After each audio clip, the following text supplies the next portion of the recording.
So you took the plunge into learning English. You probably remember that first wave of excitement, right? Oh, yeah. Grasping the basics, figuring out how to say hello, introduce yourself, maybe uh, order a coffee.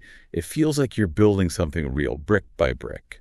That beginner phase has those tangible wins. You pick up words, you start forming simple sentences. It's all, well, uphill progress, and it feels great. Absolutely. Yeah. But then for so many learners, you hit a different kind of phase. That initial rapid climb seems to level off. Things might start to feel slower, maybe even a bit stuck. That feeling, that crucial point in the journey is exactly what this deep dive is all about today. Yeah, we're pulling from a source that really zeroes in on navigating what's often called the intermediate stage of English language learning. And, this source lays out a fascinating paradox about this stage. On one hand, it's genuinely exciting because you do start understanding more. Right. More of the real world around you in English. You might catch bits of conversations, follow simple plots in movies, understand song lyrics, that kind of thing. Right. You have the foundation, so you can finally start engaging with more authentic content. But, as the source highlights, it's also described as a bit.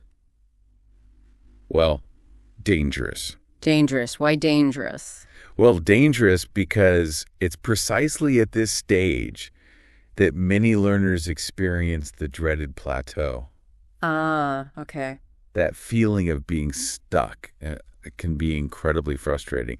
And it's where a lot of people slow down or, sadly, sometimes even give up. You hear those common refrains, don't you? People saying things like, I understand English perfectly when people talk, but when it comes to speaking, I just can't get the words out fast enough. Yeah, or they might say, I've studied all the grammar rules, I passed tests on them, but when I try to use them in conversation, I still hesitate, Oh, definitely. Yeah, or the one that hits hard for many. Yeah. I've been studying English for years now, consistently, but I still don't feel fluent. What's powerful about this source is it argues that the solution isn't just about hammering in more and more individual vocabulary words, like you might have done as a total beginner. While vocabulary is always important, the real key to breaking through the intermediate plateau, according to this material, is building a deeper connection to English. So it's less about just collecting words in isolation and more about how you truly engage with and integrate the language into your actual life and thoughts. Is that it? That's exactly the core insight from this material. It's about making English feel less like an academic subject you study. And more like a living, breathing tool you actually use. Exactly. Okay, so let's dive a bit deeper into this plateau itself. You've built that foundational knowledge in the beginner phase. You've got basic vocabulary, some core grammar structures. But you hit this point where simply knowing more doesn't seem to automatically unlock the ability to use it fluently. And the source calls this period dangerous precisely because of the risk of getting comfortable, right? Of settling into that zone where you understand enough to get by. But aren't actively pushing the boundaries of your ability. Yeah. Those common complaints we just heard, understanding but slow speaking, knowing grammar but hesitating, years of study without feeling fluent. The source identifies these as the classic symptoms. Yeah, symptoms of being stuck in the intermediate plateau. And they all trace back to that central idea. The way forward isn't just consuming more information, but dramatically increasing your connection with the English you already know. And integrating the new English you're learning into that existing web, making it all work together. So how does the source suggest we actually do this? It outlines, I think, 5 key strategies specifically designed to help intermediate learners navigate this stage effectively. Right, 5 strategies to break through. The first strategy involves expanding your vocabulary, but with a significant shift in how you do it. It's about moving away from rote lists and learning words through topics. That makes intuitive sense. As a beginner, you might just learn cat, dog, run. Pretty basic. But now that you have those basics, how does focusing on topics make a difference for intermediates? Well, the source explains that this approach helps your brain build more meaningful connections. Instead of isolated words, you learn clusters of words related to real-life situations and themes.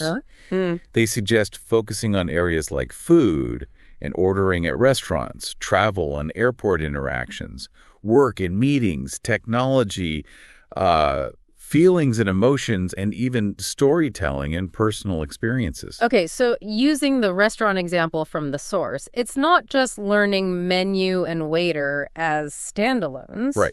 but learning them alongside words like tip, reservation, delicious, bill, or order, words you'd actually use together in that specific situation. Precisely. That contextual learning creates a sort of mental map or network. When you think about eating out, that whole cluster of words becomes more accessible. And easier to recall than if you'd learned them from some random alphabetical list. It makes the vocabulary functional, usable. Exactly. All right, the second strategy tackles listening. And this one sounds like it pushes you outside your comfort zone a bit. Start listening to real English, even if it's hard. Yes.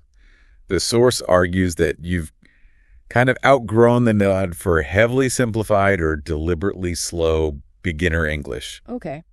Now is the time to immerse yourself in authentic speed and natural flow. They recommend content like English podcasts with native speakers, movie scenes. Even if you need subtitles at first. Yeah, even if you start with subtitles. Or YouTube vloggers talking casually, interviews, travel shows, reality TV, basically. Anything where native speakers are just being themselves in English. But for a lot of intermediates, listening to native speakers at full speed can feel overwhelming, can it? Yeah. What if you only understand maybe 50% of what's being said? That could feel pretty discouraging. And the source directly anticipates that feeling. They state clearly, that's okay. Okay, good to know. The immediate goal isn't 100% comprehension, it's exposure. You build tolerance and gradually improve. They recommend using tools like subtitles, definitely, slowing down the playback speed if the platform allows, Yeah, that's useful. and practicing repetition, maybe shadowing phrases you hear. So what exactly are you training your ear to hear by pushing through that difficulty with real English? What's the payoff? This is where you start picking up on how English is actually used outside of textbooks. You'll notice common slang, idioms that aren't literal, and crucially, connected speech. That's where words in a sentence kind of link together and sound different than they do in isolation. Right, how words flow into each other. Exactly. You also start absorbing the natural rhythm and intonation of the language. And the source emphasizes choosing content that genuinely interests you, right? Like, if you're passionate about cooking, find cooking channels. Absolutely. If you love history, listen to history podcasts. Yeah, That passion helps carry you through the challenge. exactly. Engagement is key when the material is stretching you. Okay. Strategy number 3 is fundamental for getting past the plateau. Speak more often and get real feedback. You simply can't unlock fluency if you're not regularly producing the language. And the emphasis from the source is on speaking to other people, or at least getting genuine output practice beyond just thinking in your head. Right. They list practical ways to find opportunities, joining online conversation clubs. They mention platforms like Tandem, HelloTalk, Speaky. Okay, those exchange apps. Yeah. Or utilizing AI tools for practice or voice chat, or finding a language exchange partner who wants to learn your native language. Recording yourself speaking and listening back is also a really useful self-practice technique the source suggests. I've heard that's helpful. It is. It lets you become your own first feedback loop. But getting feedback from others or, identifying your own mistakes is critical. You need to know where you're stumbling, whether it's grammar, vocabulary choice, or maybe pronunciation. The source even gives a very specific, actionable challenge here, which I think is great. Try recording a 1-minute audio diary every single day. Just 1 minute. Yeah, just talk about your day, your thoughts, what you ate for breakfast, your dreams, anything that comes to mind. That kind of consistent, low-stakes speaking practice builds comfort and reduces hesitation over time, doesn't it? Definitely. Moving on to strategy 4. Start writing, but make it fun. Why does the source put an emphasis on writing at the intermediate level? Seems different from speaking. Well, writing serves a slightly different purpose. It forces you to slow down a bit and think more consciously about grammar, sentence structure, and word choice. Okay. It helps you consolidate what you know and identify gaps in a different way than speaking does. And the source suggests keeping it light and enjoyable, especially at first. What are some of their fun suggestions? Things like writing your Instagram captions in English, sending short text messages to friends in English, keeping a very brief, maybe one-paragraph daily journal. Oh, okay. Small stuff. Yeah. Or simply writing comments on English YouTube videos or social media posts you follow. So not necessarily diving into writing academic essays or formal letters right away. That's a relief. Not at all. The key reassurance from the source is don't get hung up on making mistakes. Right. The goal here is primarily expression and solidifying your understanding through active creation, not achieving perfect grammar on the first try. That definitely takes some pressure off. Okay. And finally, the 5th strategy. Start thinking in English more naturally. This builds on any internal thought practice you might have started as a beginner, but it's about making it more consistent and, well, natural.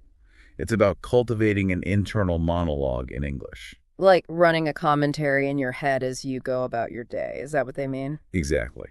As the source describes, while you're doing routine tasks like walking, cooking, cleaning, or working, try to narrate what you're doing or thinking in English. They give simple examples like, where did I put my keys? Oh, here they are. You need to leave in 10 minutes. I hope the weather stays nice. You know, those little thoughts. This feels like it develops a different kind of fluency, maybe a more fundamental one, sort of internal fluency.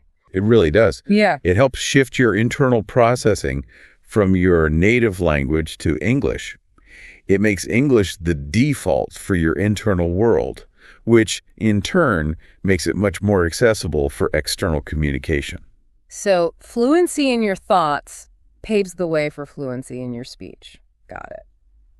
Now, while adopting these 5 strategies is key, the source also points out some common mistakes, or let's call them danger signs, that intermediate learners often fall into, which can keep them stuck. Okay. Pitfalls to avoid. What's the first one? The first big one they highlight is staying in your comfort zone. What exactly does that look like in practice for an English learner? Sticking with the easy stuff. Pretty much. It means sticking to content you already understand easily, watching the same type of simple videos, reading texts that don't introduce much new vocabulary or context structures. Right. You feel comfortable because it's easy, but the source stresses that growth happens when you challenge yourself with content that's slightly above your current level. Got to push a little. Makes sense. Mistake number 2, the source warns against. Ignoring pronunciation. Now, they're careful to point out that having an accent is absolutely fine as part of who you are. Okay, good. But ignoring pronunciation means not paying attention to how words are linked, where the stress falls in words and sentences, and the overall intonation or like melody of English.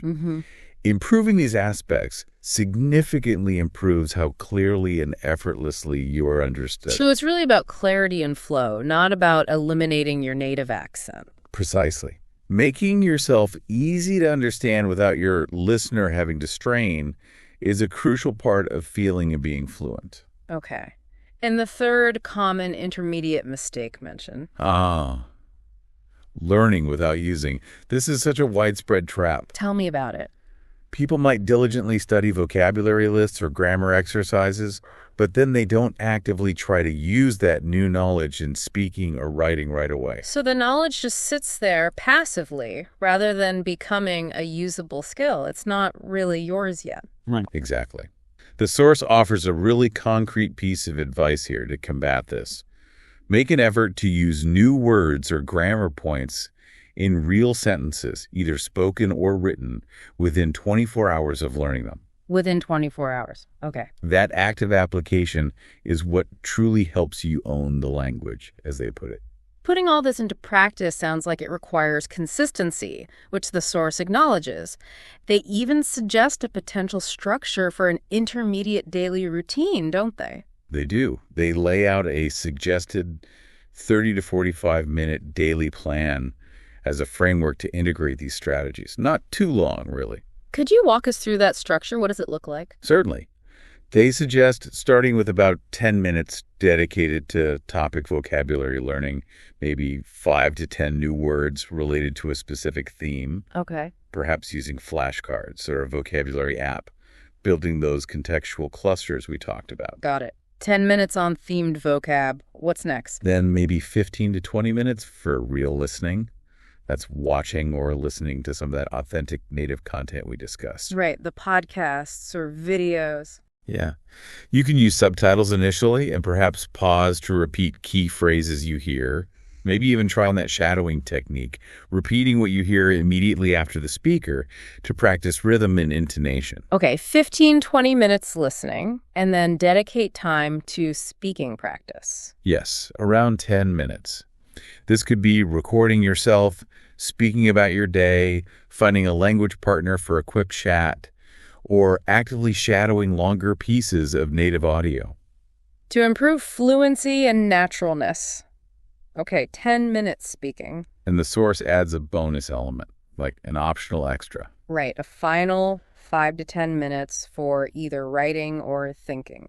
You could write that short journal entry, draft a comment or social media post, or simply spend that time consciously practicing your internal monologue in English. The source makes a pretty strong promise about sticking to a routine like this, saying daily repetition will lead to feeling unstoppable.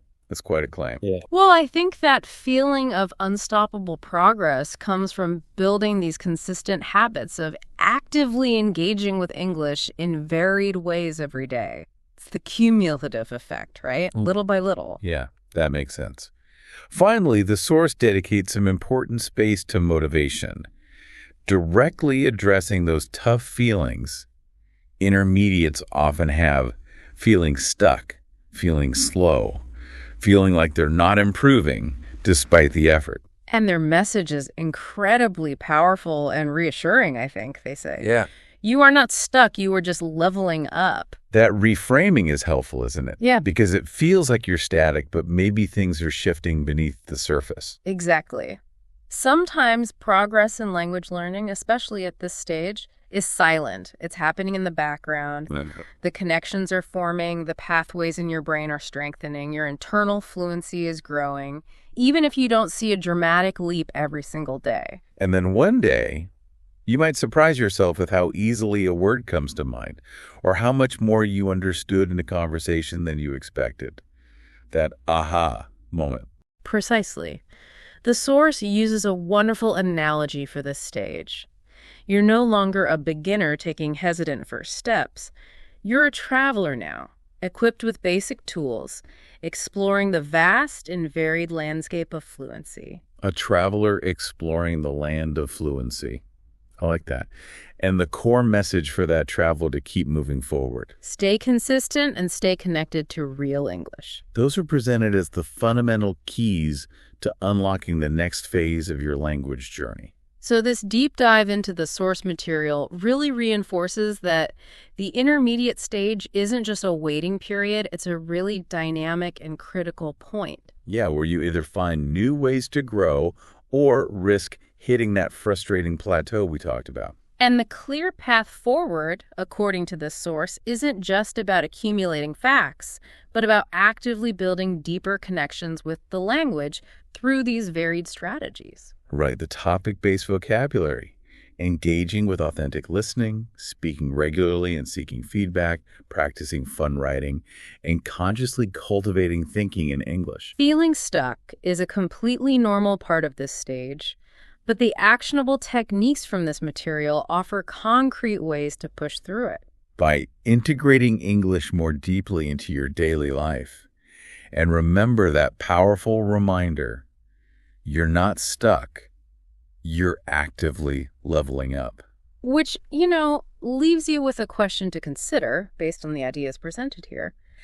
If progress often happens silently, without always feeling like a big jump, Mm-hmm. what small, subtle signs could you look for in your own English learning journey that tell you you are indeed leveling up, even if it doesn't feel dramatic? That's a great question to reflect on. Yeah, what does being that traveler exploring the land of fluency look like in the small moments of your day? Thinking about those quiet victories might change how you perceive your own path forward. Because consistently applying these methods, building that deep connection, is what creates that silent progress. Getting you ready for the moment you realize just how far that journey has taken you towards true fluency.